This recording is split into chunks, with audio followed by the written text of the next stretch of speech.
How was that goal for Daryl?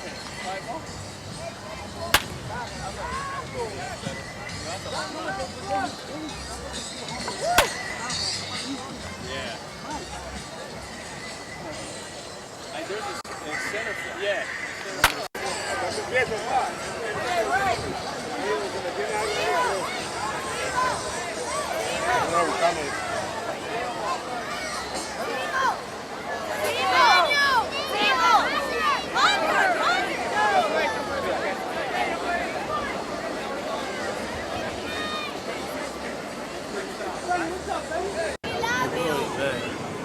You should go somewhere inside. Yeah, absolutely. What can I do for you?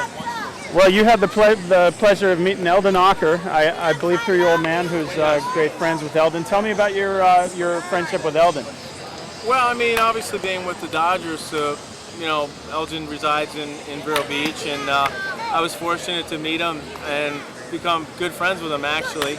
And I think it's wonderful that, in the past few years, they've recognized what a treasure he is because of not only just pitching to Babe Ruth, but having the knowledge of what we consider legendary players. I mean, we haven't had the good fortune of seeing all these legendary players play, like Babe Ruth and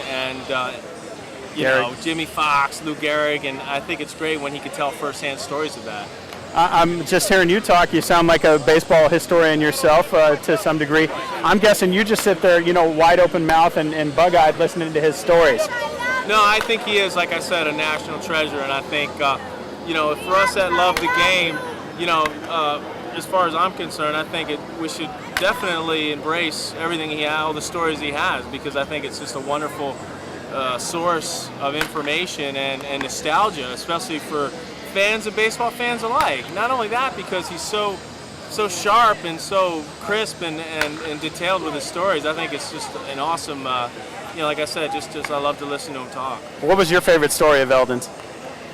Well, he told me the funniest when he struck out Babe Ruth one time, and he said Babe Ruth said he throws like a sissy because he said he threw underhand or he was a sidearm type of guy. I just thought that was great. I mean, and as I said, he would tell firsthand stories of Jimmy Fox and Hank Greenberg, all these guys who you really wouldn't figure, or we don't have a lot of firsthand real, information on them. You guys travel by plane and go first class, and for their time they went first class too, but it was a different kind of first class. They were on trains and bunked two to a room. Do you sometimes reflect on how different baseball was just to play the game and travel as a team? Yeah, it does. It definitely is a different situation, but I think everything's relative. And I think, back in their day too, they were revered as stars and legends, and they traveled by train, and they had the great clothes, and they had the derby hats and the cigars, and it was all part of the aura they had. But also as well, I think a lot of them also in the off season would have second jobs and things like that. So there were a lot of differences, but there were also a lot of similarities as well. Could you ever picture going door to door in the off season selling encyclopedias?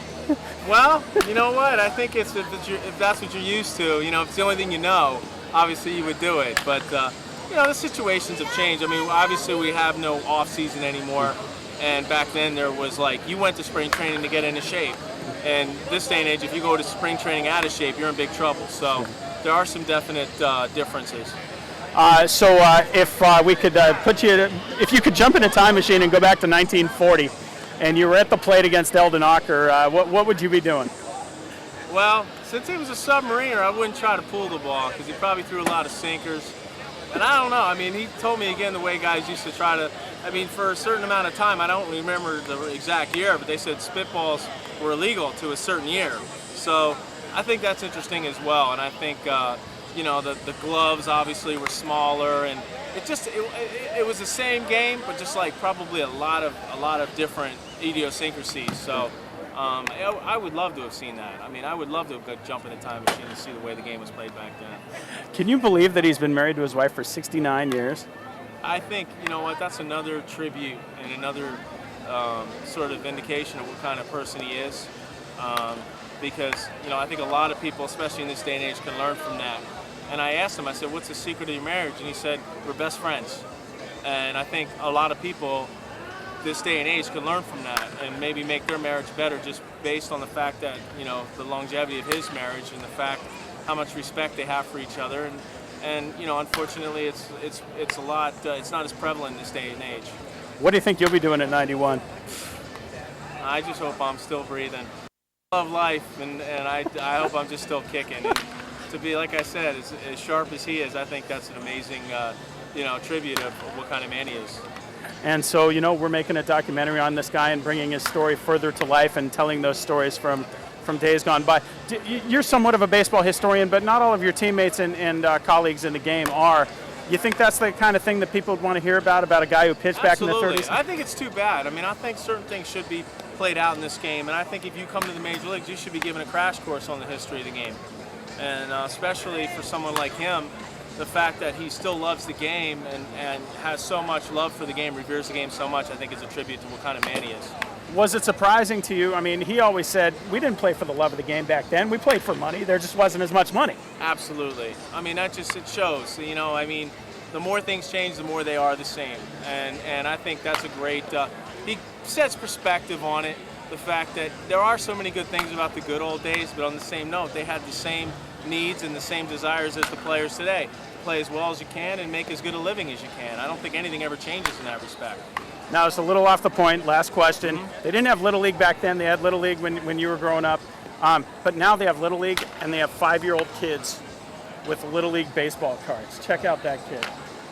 5 years old, huh? See who his favorite player is? That's pretty cool. He even signed it for you. Oh, all right, man. That's my nephew. So. Really? Thanks a lot, man. Appreciate it. Thanks a lot. All right, thank you. I'll click you.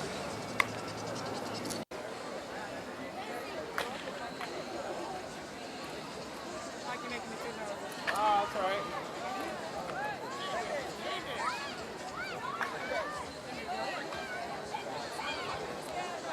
Got it?